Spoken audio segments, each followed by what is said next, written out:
Hello, and welcome back to All the Mods 10 to the Sky. Today, we'll be doing some Just Start Things automation. And no, I'm not talking about the ores, I'm talking about the time crystals right there. So, why do we need the time crystals? Well, you can make this thing, which is the time wand. And with time juice and a bit of power, you can have, well, it's basically a time in a bottle, but you don't have to wait for it to charge up with time in order to use the damn thing. You just put in your time fluid and a bit of power, and you're good to go. No waiting, like the time in the bottle. So another thing you can make is the paradox machine. Now, why do we need that? Well, it's a fun thing to use if you want to do that. But also, most importantly, you need that for one of the star ingredients, which is the Oblivion Shard, and that is part of the star. So that's why we need that. We need a bit of time crystal in order to make the paradox machine. So we need time crystals there, and we need time crystal blocks and time fluid buckets of all things in order to make the paradox machines. So once you have the time wand, if you want to use that, you can totally get the time bee, spawn egg, and have the time bees produce time fluids and time crystals, so you can get more of the stuff if you really need. So let's get started with that. We're going to get the time crystal blocks, and then we're going to automate the process in order to get the time crystals, and we're going to get the budding time crystal blocks. So that's what we're going to do to start things off. All right. So in order to get the budding time crystal block, you can take your first time crystal block, put it on the shadow pulse goo, and you get another one. Budding time crystal block. Uh-huh. Right. But of course, you need the kind of time crystals in the first place in order to get this damn thing. So yeah, how do you get the first one? Well, you need the budding amethyst. And how do you get the budding amethyst? Well, there are a couple of ways. You can get a block of amethyst, go for a potting enchantment, but that's a pain in the ass. I'm not going to go through that. You can do the Ars Nouveau Golem way. You can do it for occultism. You can do it for Ori Tech. You can do it for block casting with the foundry. And you can do it with cultism with the crystallizer spirit if you have that. So yeah, well, we're going to use the foundry because it's easy. I'm going to get some sand. There we go. Some sand blocks out here. And we're going to get some amethyst. We're going to need 2 blocks and 1 shard. Okay, cool. Let's go down there.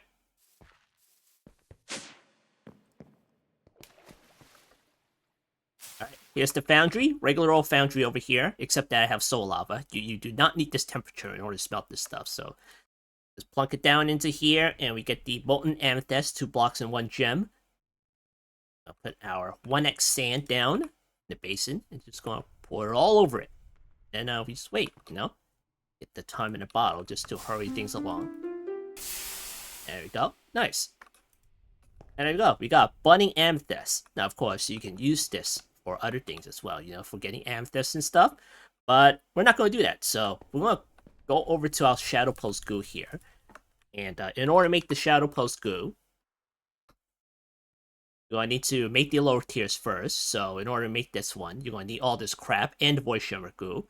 In order to get the void shimmer goo, you need the blaze bloom and all this other crap. In order to make this one, you need all this crap. And then the primal gel goo. Now, how do you get the primal gel goo? Like this. And that's the lowest tier you can get, really. So, of course, with each one of the goo, you gotta feed it. So with the shadow pulse goo, you gotta have some sculpt blocks in order to renew it.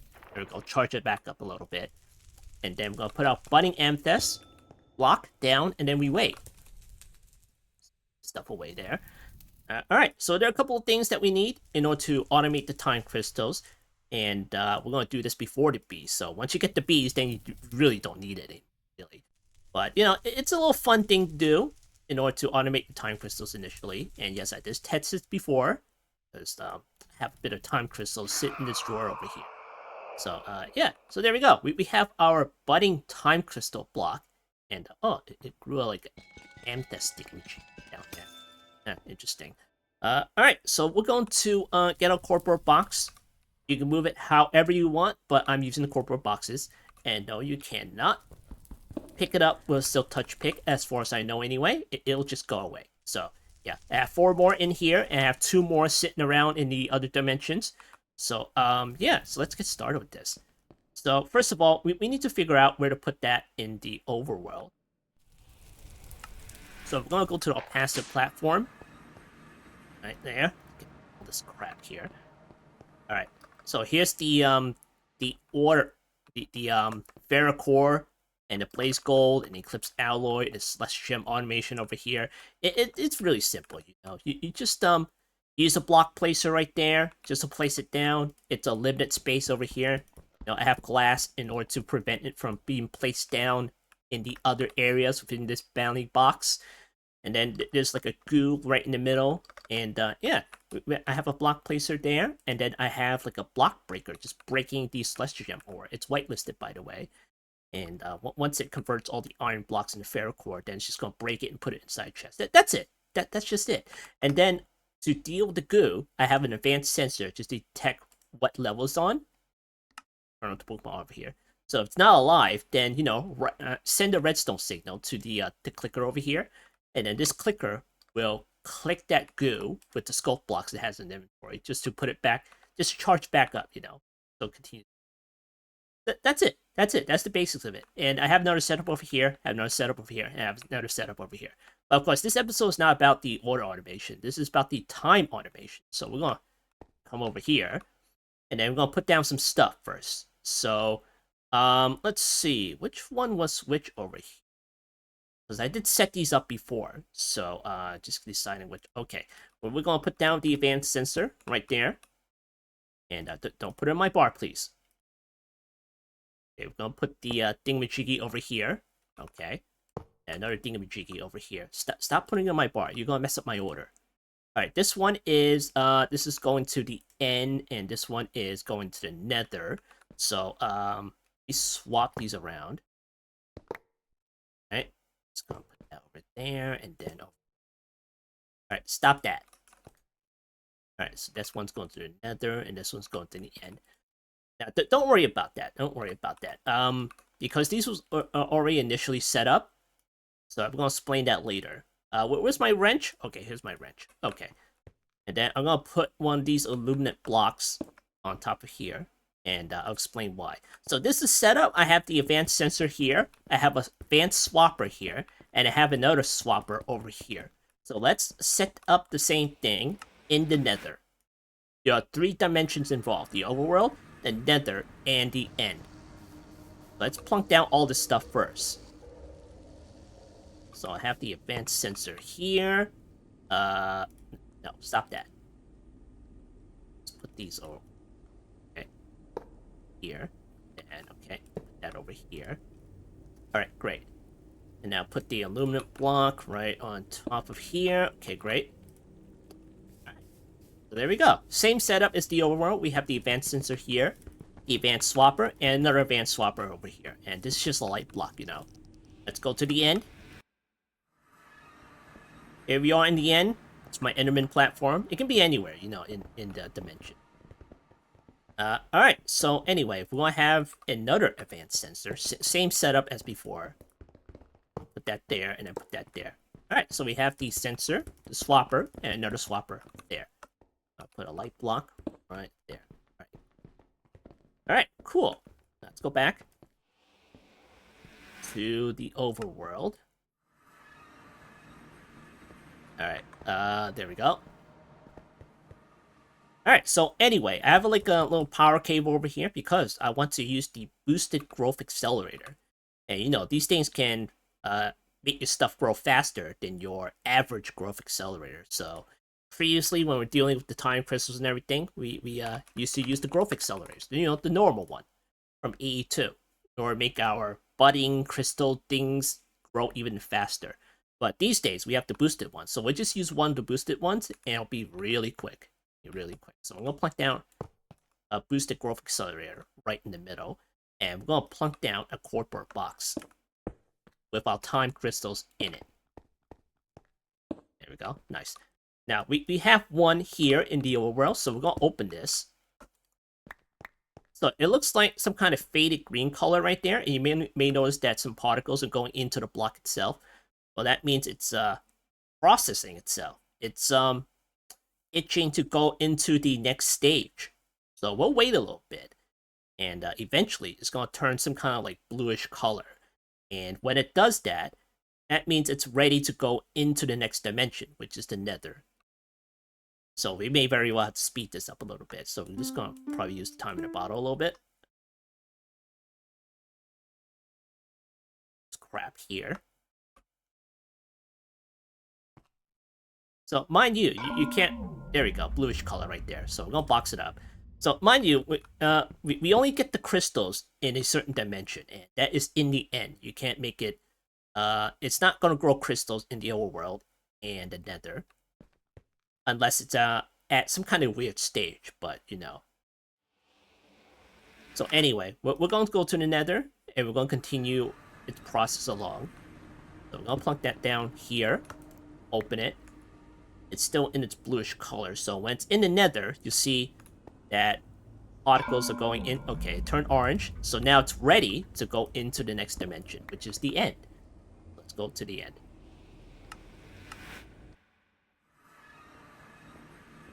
Alright, plunk this down, get rid of that thing, and there are the particles again, and it's going to turn a bright green color, and that's when, in that particular stage, it's going to start to grow your time crystals. So you can take your pickaxe and then just mine out the large crystals. Well, not large ones, just the mature ones, and you'll get time crystals that way. But of course, we are trying to automate this process, so...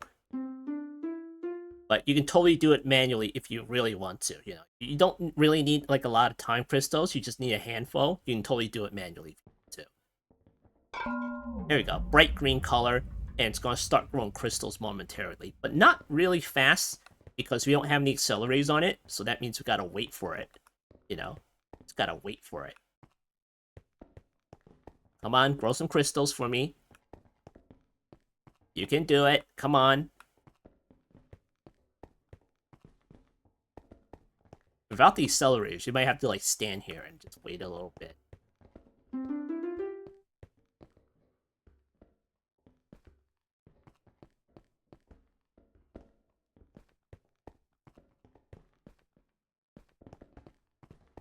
Come on, grow me some crystals.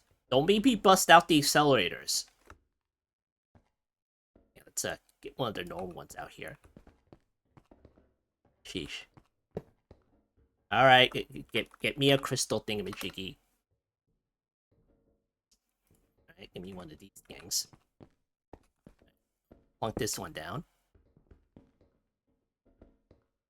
That should make it grow. There we go. There we go. There's a crystal shard. Once you plunk down an accelerator of some kind, that might be a little bit quicker. Alright, so that's how it works, really. So, after some time, this budding time crystal block will run out of charge, you know, and then it's going to turn back into some kind of dull green color, and that's when you need to move it back into the old world and start the recharging process once again. So, cool. Here we go. We got a time crystal cluster. Mine it up, and you get time crystals right there. This ain't gonna give me like a weird effect if it's in. Get out of here. Why am I throwing that out? Because it gives you bad effects when you have it in your inventory. Alright, so yeah. So now I am doing my automated time crystal setup this way. You can do it wherever you want, you know. It varies, you know. You don't necessarily have to do it this way. You don't necessarily have to use all four. You can use one if you want to. Or you can just ramp it up and use like a whole bunch of time budding crystal blocks in your setup if you want to. But I'm just going to use 4. And then I'm just going to use this kind of configuration. Advanced sensor, now we have another swapper, and then we have another swapper. Now, why do we have 2 swappers? Go back to the old world here. And go over here. Alright, great. Alright, so we have swappers because we have... In order to swap things around, you need at least 2 swappers.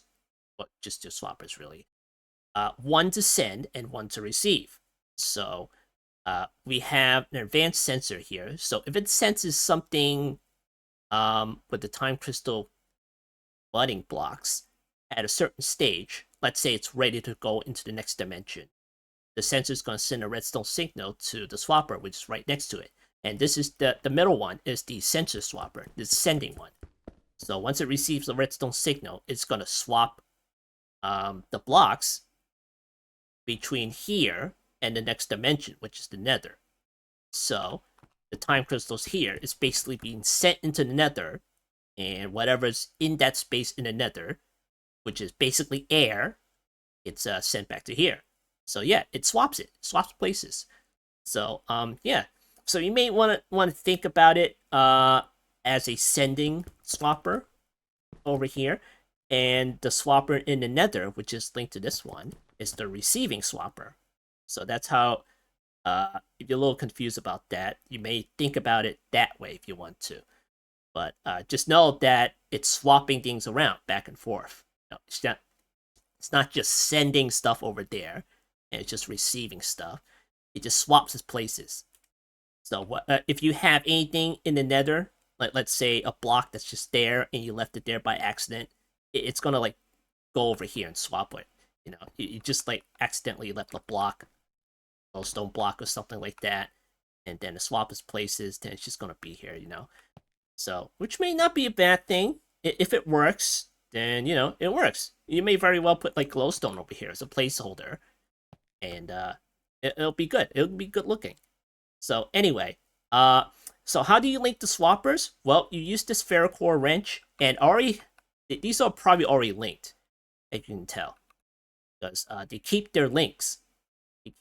So, I'm going to make another swapper here. Make 2 of these. There we go.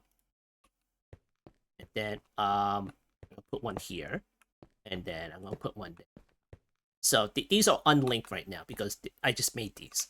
So in order to link this one to this one, I just right-click this thing. So this now it's bound to this particular swapper with my wrench, and then you just go to your other swapper, and then you just right-click it, and now they're linked. So there we go. So let's say if I put like a block over here, you know, and then I activate this thing, it's gonna swap places. So let me just put down something else over here. Maybe glowstone. I'll put down glowstone. So if I activate one of these swappers, these 2 blocks are gonna swap places. So let's see if I can get that done. Get like some power cable.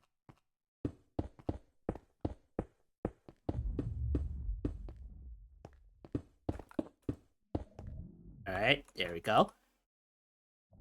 Now we're gonna get a lever. I'll put that on here. Doesn't have to be here. It can be over here for you want. It can be both too. So, alright, so I'm gonna flick the lever and it's gonna swap places. Hopefully, it'll swap places. But before you do, you gotta check your bounding box, you know. Check that it's like pointing at the block there. So yeah, it's only pointing at the block. You can change the bounding box to anything you want. So I mean, you can just change the radius like that to make it bigger. So well, we're gonna have to do that over here, but it's probably already done because I did it earlier. But you can do that if you just make this initially. There we go. So when you make this machine initially, it's probably like the bounding box is gonna be like next to the machine, and it's gonna be like 1 by 1 block like this. So just make sure that when you're dealing with the time crystal budding setup and everything, you gotta remember to set your bounding box. Otherwise, it's gonna be like accidents. So yeah, let's click the lever and see if it works. Oh, look at that! It works. Nice. We'll do it again, and it swaps places. That's how the swapper works. So essentially, what we're trying to do is we're gonna swap the time crystals that's over here with the air blocks in the nether. So basically, we're just sending the time blocks over there. It's not really the correct term to use, but I like to use that. We're sending the time blocks there, but it's not really what it's doing, you know? It's just swapping places, and that's it. So throughout this video, I'm going to use that terminology, because it's a little bit easier to understand, you know? So anyway, the middle one is always going to be the sender swapper, and this one, at the end part over here, is going to be the receiving swapper. This is what receives the time crystal blocks back from the end to restart the charging process all over again. So, cool. Alright, so let's go to the advanced sensor. because we need to set up the sensing stuff with the time bunning crystal block. So it's at the right stage. So it can send the redstone signal when it detects the right stage. So when you set up the whitelist over here, you're going to have to press this little button here, and it's allowing this particular time block here. So this is the bunning time crystal block. All you have to do is just drag the block over here, and then you right click it just to pop up this box over here, and you can set the stage that you want. Just set it to 1, because when it comes back here from the end, it's going to be at stage 0. We need it to charge up to stage 1 before we can send it into the nether. So it's going to be stage 1. So since I already have this one over here, I'm just going to get rid of that one. So yeah, if I like right click it, it's going to be like stage 1 there. So it's going to be allow list, bunning time crystal block, strong signal. You can do a weak signal. It'll still work. Now, another thing that I'd like to set, if you're using more than one bunning time crystal block, which I'm using 4 of it, I can set the little equal sign over here. This is the sense amount. So I set it to 4, and I put it to equals. So cool. And then don't forget to set your render area here. So you turn on the rendering area. You can see that it's encompassing the 4 time crystal blocks right there. So yeah. So they're in corporate boxes because I don't want this thing to be set off, because we're not quite ready yet. We gotta make sure that we're ready before we test this out. So cool. So once it detects the correct stage, it's going to send a redstone signal to this particular swapper here. And here's the render area for this. It's like the same render area. So let's turn that off. And yeah, so that's about it. It's set to post. That's default. Has the same bounding box render area. And it is linked to the swapper, the receiving swapper in the nether. So cool. Let's go to the nether.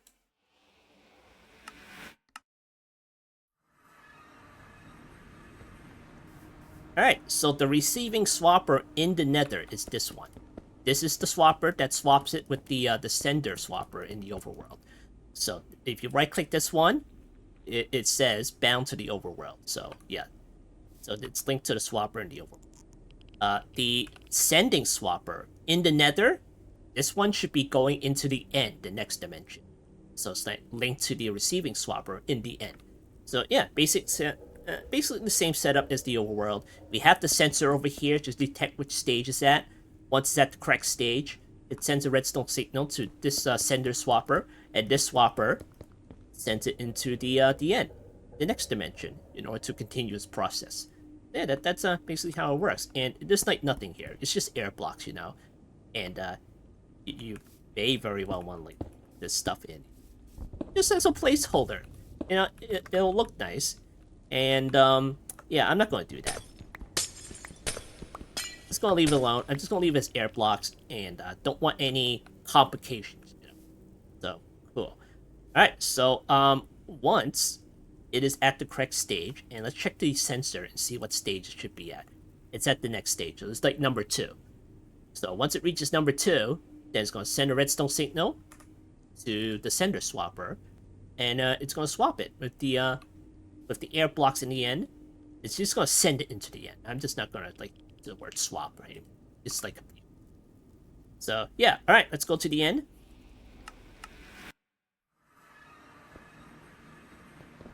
Oh, look at that. Nice. All right, so in the end, we have the same setup. We have the sensor here.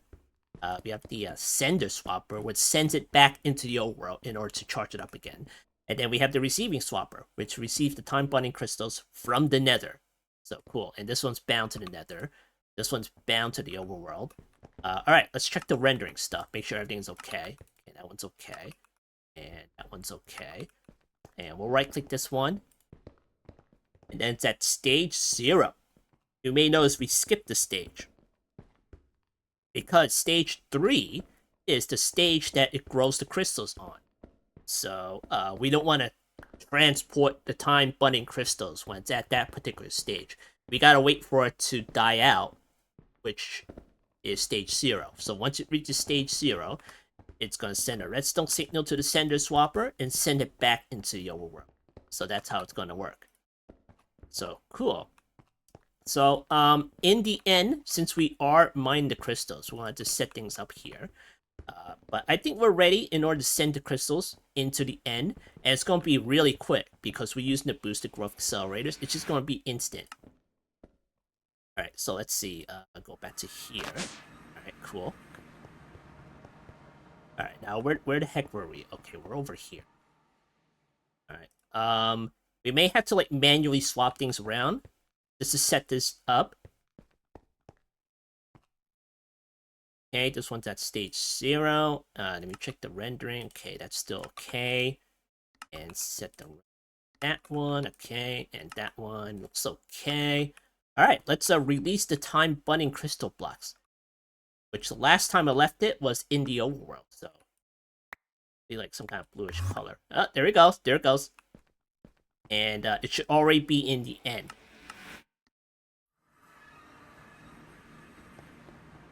Okay, there it is. There it is. Right there. So cool, look at all the crystals. Now, since we're here, we gotta take advantage of that. So that means we gotta place down a block breaker. I think.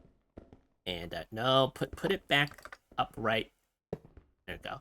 And we'll check the rendering. Alright, so it's larger because all the crystals like growing out of the 3x3x1 area that we set. So it's like a little bit larger. Now, we are using the Eclipse Alloy Pickaxe, which has the upgrade, the Drops Teleporter. So that means we're going to put a drawer over here. I'll put it over here. You can put it anywhere you want. It doesn't have to be here. Just be sure that your Eclipse Alloy Pickaxe is linked to the damn thing, which is already linked, by the way. And once you make the Eclipse Alloy Pickaxe, you put your Drops Teleport, just shift right-click your inventory, your choice, and it's linked to that drawer over there. So, yeah, we're going to put the block breaker here. And it's probably going to work. Is it? Oh, I need the lever. What's the lever? I already used it. Okay, let me get this thing. Put that there. There we go. Let's mine our crystals. Great. And once you start mining the crystals, that kind of hurries up the stage along, you know. Even with the boosted growth accelerator, it's gonna like move it along.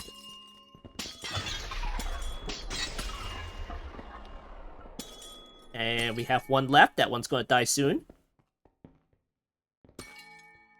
And once that does, it'll reach stage 0, and the swapper is going to send it back into the old world. And it's going to appear here in 1 second. And there it is again. This growth accelerates real quick. Really quick. So cool. Let me turn this off. Alright, cool. Let me turn off the rendering. Okay. So in the block breaker, I have this whitelist set to the time cluster. And I just got rid of it, so I might as well just redo it. Here you go. I'm going to drag that right there. So, and then I click this little button just to say allow list. And I didn't change anything else, really. I just changed this little thing over here just to put the lever on there. And that's about it. That's about it. Change the rendering area, put the Eclipse Alloy Pickaxe, and you're ready to mine your time crystals. And put it all inside this drawer. So, yeah. So, let's right-click the sensor again. Once it reaches stage 0, it'll send it back to the old world. And mind you, I have like the sense amount set to 4 on all these sensors equals. So what this means is I have like 4 budding time crystals here. So we need this condition to be satisfied before sending a redstone signal from this sensor. So once we have the budding time crystal block set to stage 0, and all 4 of them, mind you, it senses all 4 of these at stage 0, then it's going to send a redstone signal to a swapper. And it's going to send all these budding time crystal blocks back into the old world charge. So yeah, that's basically how you automate your time crystals there. You can do whatever the heck you want, any different kind of variations. You can do just one. You can do like more than 4 if you want to. You can make like a massive setup if you want to do that. And yeah. That's about it. You can move your swappers and your sensors around if you want to. You don't necessarily have to do it this way if you don't want to. But the basics is you gotta have some kind of sensor, and you gotta have swappers, and then you gotta have the ability to break your time crystals and put it inside some kind of inventory. So that's about it. That's about it right there. And with the growth accelerators, you don't have to use the boosted ones, but you know, it's quicker than the regular ones. And all I need is just one. All I need is just one. And you don't have to wait if it's in the old world or the nether. With the boosted growth accelerators, it just goes to the next stage instantaneously. And while it's here, now go a little bit quicker and get you lots more time crystals that way. So yeah, fantastic. So if you just don't break the crystals, then it's just going to sit here and not go away. As you can see, these two are still alive. And they're just going to stay like that, I think. Yeah, I think it's just going to stay like that for a little while. Alright, so cool. So cool. That's how you automate your little time crystals. So what do you do with it after that? Well, you can make the time one again. And then you can power it up. And you can make your time fluids in order to put that into your time one. So how do you get the time fluid? Well, you need the polymorphic fluid, and you drop the time crystals in it, and you get the time fluid. So how do you get the polymorphic fluid? Well, you need to drop polymorphic catalyst into water in order to get polymorphic fluid. So how do you automate that particular process? Well, Just Start Things has machines for that. So we have the dropper. You can drop things into fluids if you want to.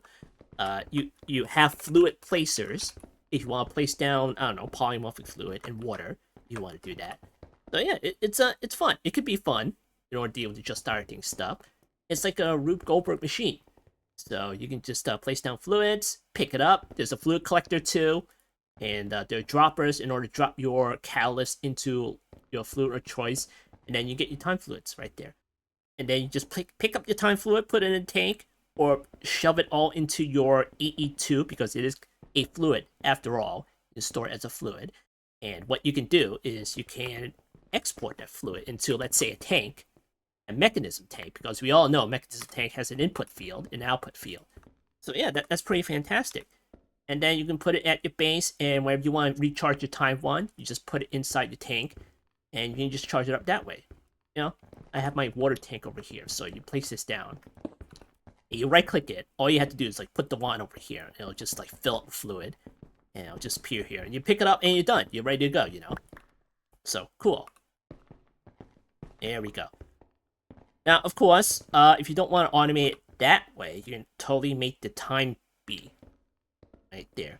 And in order to do that, you need to get the bee spawn egg, and you need to do this in order to get like one of these.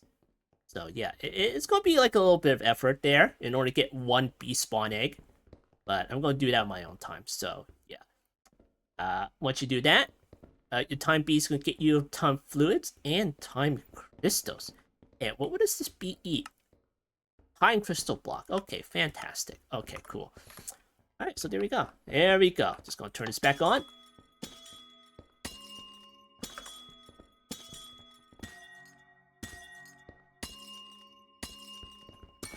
Yeah, as many crystals as I want.